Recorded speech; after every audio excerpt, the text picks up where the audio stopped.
الله وبركاته. بسم الله الرحمن الرحيم. الحمد لله رب العالمين والصلاة والسلام على سيدنا محمد وعلى آله وصحبه أجمعين. All praise due to Allah, and may the best of peace and blessings be on our Prophet Muhammad ﷺ and all the prophets and messengers of Allah. Tonight inshallah تعالى موعدنا مع قصة جديدة لأحد عظماء الإسلام، إحدى عظيمات الإسلام. Tonight inshallah we're talking about one of the giants of Islam, and so far discussing the companions of the Prophet ﷺ. We have been talking about males or men, and today inshallah we'll be talking about the first lady, the first woman that comes across the selection of the Sahabah that we are discussing. Hind al-Makhzumiyya. Her name is Hind al-Makhzumiyya. Anybody knows who I'm talking about? She's famous, very famous, by a different name. That's Habiba, close, you got close. It's something. This is Salamah, the mother of the believers. By the mother of the believer, I mean the wife of the Prophet ﷺ, because Allah subhanahu wa ta'ala called the wives of the Prophet ﷺ as mothers. وَأَزْوَاجُهُ أُمَّهَاتُهُمْ. His wives are mothers for them, for the believers. So this is one of our mothers, mother in faith. Salamah, the mother of Salamah. أبوها كان سيد من سادات العرب، كريم من الكرماء. Her father used to be one of the very leading figures of Arab at his time, and he was so generous, so much so that he was called, he has been given the name of Zadul Rakib, or Zadul Rakib. Like the meaning of the word, he is the provision of a traveler. At this time, you know, if somebody wants to be marked by something, I mean like technology nowadays, or genius people or something, it was generosity at this time. Generosity and literature, poetry, and so on. So he was known for that, and the meaning of that is anybody who is passing by his village or his town or wherever he is staying, they don't have to take any food or any provision for them. They know that he's going to take care of them. Anybody who's traveling with him, if he is accompanying anybody in travel, he doesn't have, this person doesn't have to take care of anything, because this person, the father of Umm Salamah, he used to be very generous, that he was taking care of everybody around him. And that was known amongst Arabs at this time. As far as her husband was Abdullah ibn Abd al-Asad. Abdullah ibn Abd al-Asad, and her and her husband were amongst the very first few people to accept Islam.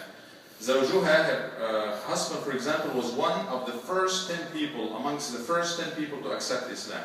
He was only preceded by Abu Bakr as-Siddiq and very few people, and he accepted Islam very early, in the very early days. Now, her name is Hind, but غلبت عليها الكنية. Usually Arabs at this time use nicknames and so on, so the nickname of Salamah she's known by that name, and many people, they don't even know her original name.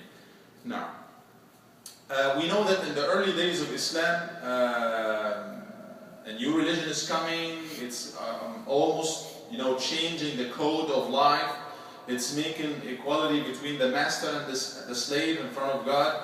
It's changing all the system, the monopoly that was at this time, and all of these things. So people who were, getting interest out of that, they didn't like it. That's why they started torturing those who accept Islam, giving them hard time. So Salamah and her husband were amongst the very first few people to accept Islam, so they had to face and to go through all of these, persecutions and troubles and so on. But after a while, they came to know that there is a king in Abyssinia, in Al-Basha, who was very just, even though he was a Christian, but he was very good. So they migrated to him, and they stayed very good time in there, worshipping Allah subhanahu wa ta'ala, practicing the religion very, freely and so on. Then they came to know that, Islam gained more strength by Hamza ibn Abd al-Muttalib and Umar ibn al-Khattab, these two people who accepted Islam on a period of, the difference of 3 days, as we know. They came to know that Islam becomes now very strong, and we might need to think, to go back to Mecca, because we don't have to be outside these two strong people accepted Islam and they should defend us or something. They came back sometime after that, but they discovered that the news that they got when they were out there was kind of, excessive a little bit, or extravagant, because the torture was there. Yes, Islam gained more strength, but the opposition from Quraysh and the enemies of Islam, become stronger, aggravated even more. So they stayed there for a while until they got the permission from Rasulullah ﷺ to migrate to Medina. Medina, some people accepted Islam in there, and they started offering the Prophet and the Muslims ﷺ and Muslims to come to us and practice your religion, in our city, and we welcome you and so on. So Nabi ﷺ was not given the permission yet, but he gave permission to his friends, to his companions, whoever amongst Muslims want to go there to migrate, they may go. Amongst the very first few people to migrate was this family. And what happened is Abdullah ibn Abdul Asad, Abu Salamah, and Umm Salamah, his wife, they decided to, take their son, and they leave to Al-Madinah. He got a camel and prepared everything for travel, and he got her. But before they were almost at the borders of Mecca, somebody from her tribe saw them, and he brought everybody. He said, "Where are you going? Now you decide to accept a strange faith or something. That's your choice. But where are you taking our daughter? You're taking her and going just like this in different places. We are not going to allow you to do that. You go wherever you go. This is our daughter and this is our grandson. We will not, let you go anywhere." When his family came to know about that, the family of Abu Salamah, they came and they said, "Well, take her, that's your daughter, but this is our son. He belongs to us. We will not leave him to go with you." And they were kind of arguing, and it's almost, aggravated to be a fight over the baby now. They said, "Man, you go wherever you want, and this is obviously the lady, we will take her, that's our daughter." And for this child, the two families were fighting, and everybody was almost like grabbing him, so much so that حتى خلعوا يده, they caused like one of his joints, his arm, they dislocated his arm. He was injured because of this fight, but the family of the father managed to get him at the end. So the father decided to proceed. Allah subhanahu wa ta'ala will solve this because he can't oppose all of these. He decided to proceed to Medina. Mother was taken by her family. Their son was taken by the dad's family. She said, she's narrating the hadith, and she said, "It happened all of a sudden in a few seconds. I found myself being separated from my dear husband, and my dear son was taken from me." So she said, "I stayed like this for like a year. Every day, every morning, I come to the same place and I keep crying, the same place that they took my son and my husband left me, and I keep crying and I don't have anything to do." Until after a year or something, one of her family members, every day she comes and she cries. She said, he came back to the family and said, "Why don't you leave this poor lady, go and join her husband? What is it that you're taken by, seizing her like that?" And she almost got the permission, from the family. They said, "Well, we are not going to force you to do anything anymore, but if you want to join your husband, you are free to do that." Then she got the permission, but what she will do without her son being here? Somebody else, one of the good people, even though they are not Muslims, they managed to get permission from the other family to give her the baby. She got the baby. Once she got the child she decided to go right away, not waiting, nothing. She got her camel, and she got in the back of the camel, and she had to cover an area or a distance of 450 kilometers, which is over 300 miles, by herself. She didn't have any clue, but she said, "Let me go, and I will figure out as I'm going." As she was in the borders of Mecca, Uthman ibn Talha, he will accept Islam years after that, but he was not Muslim then. He said, "Well, where are you going, lady? Ya bint Zayd al-Raqib." He knew that this is the daughter of this figure of the Arabs, of this generous, good person. He said, where are you going, daughter of provider of provision for the travelers?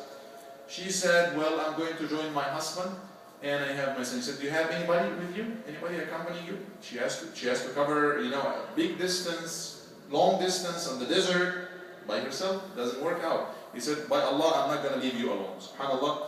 يعني الرجولة والنخوة هذه توجد يعني ولا ليس بالضرورة في المسلمين. المسلمون أولى بها لكن توجد في غيرهم أيضا. He's somebody, you know, how much you are ready to go out of track for someone else to help him, and you're not getting nothing out of that. You can go probably to show somebody something or help somebody, maybe something that takes a few minutes, maybe an hour. You'll be very generous if you stay for a few hours helping somebody else. But this is a person who is ready to take care. It's going to take weeks, maybe a month.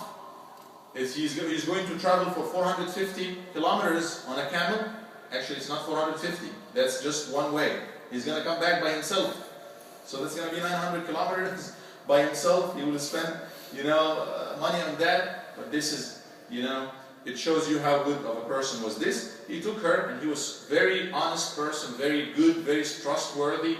He was like helping her, leading the camel for her. When it's time for them to stop, take rest or something, he would leave them and go, you know, to give them, you know, privacy, and they would sleep. She would sleep in a certain place. He would go far and sleep somewhere else, and then comes back to lead the camel again until he got her all the way to يعني إحدى ضواحي المدينة. He said, this is the village where your husband is, and he left her. She reunited with her husband, and subhanAllah, after almost more than a year, this husband, you know, you can imagine how patient he was. You know, he lost his wife and his son, but, you know, he sacrificed for the sake of Allah, for Islam. Allah subhanahu wa ta'ala brought them all together back again. They lived together for, you know, year, 2 years. He joined Badr, the first battle amongst Muslims and non-Muslims. Muslims won, and then over a year after that, you know, the second battle, he got badly injured in this battle. But almost his wound, you know, he almost recovered from this big wound.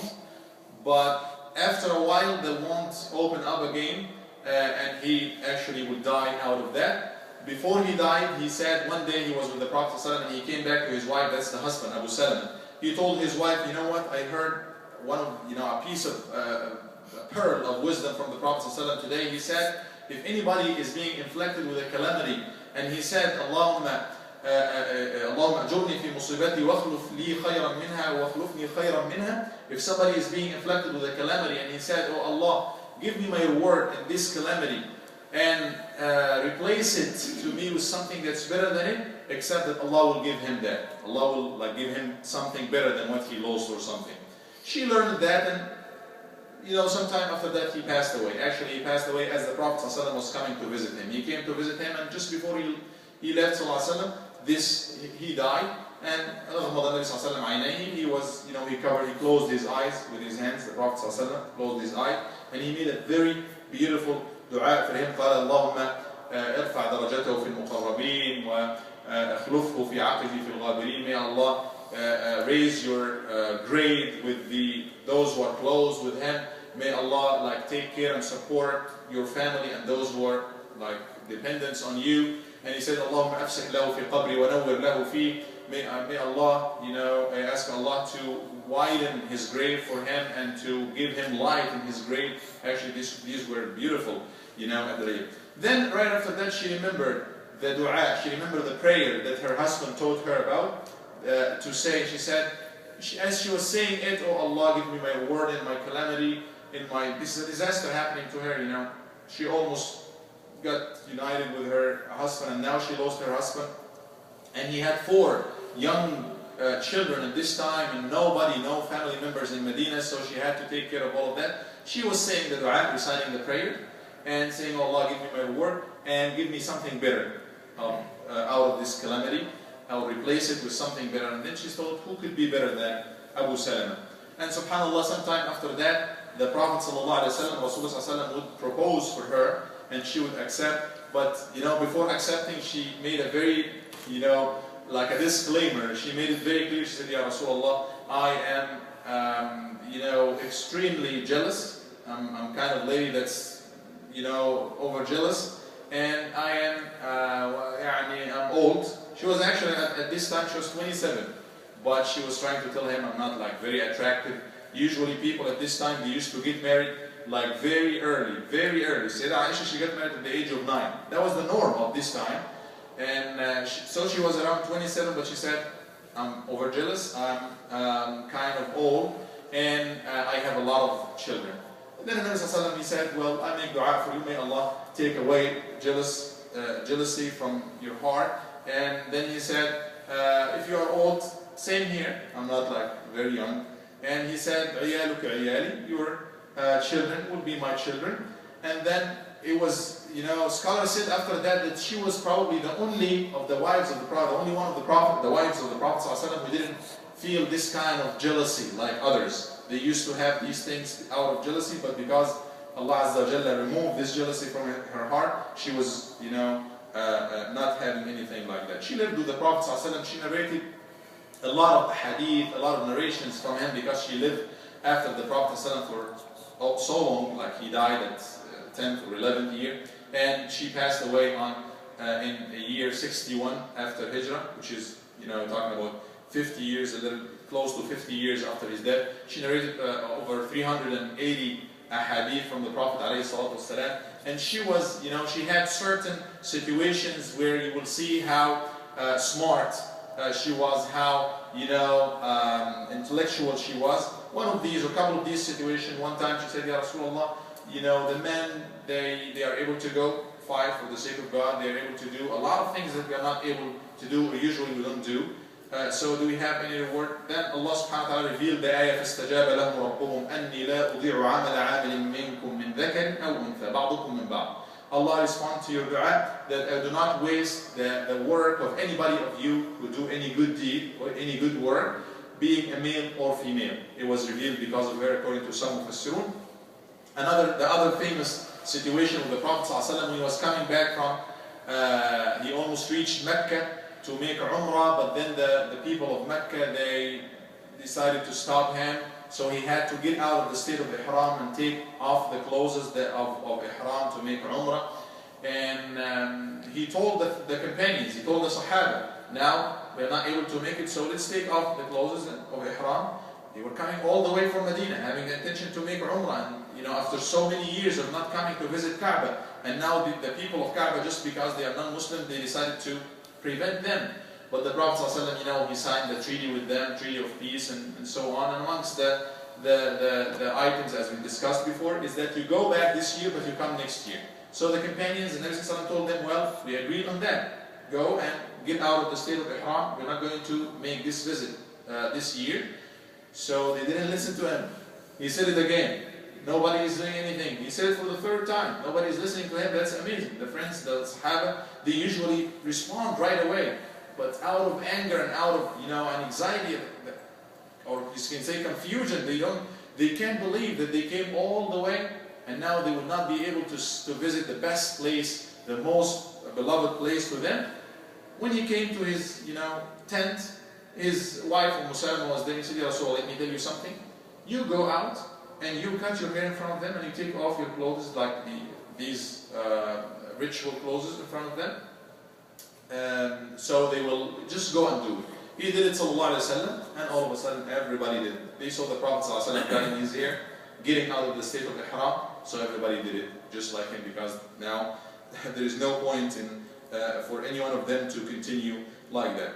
نعم. فيعني عاشت رحمه الله وافرة العقل. يعني at the time of fitna that happened between Aisha and between the Muawiyah and Ali, Aisha was there. She was trying to help get the two people together, but she gave her the advice, actually very beautiful advice. You don't want to go out and things like that. فرضي الله تعالى عن المؤمنين أم سلمة رضي الله عنها. أمنا يعني, this is our mother. May Allah be pleased with her. May Allah subhanahu wa ta'ala get us to the level of her and the level of all the believers, the good believers in Jannah, inshallah. جزاكم الله خير. صلى الله على سيدنا محمد وعلى آله وصحبه.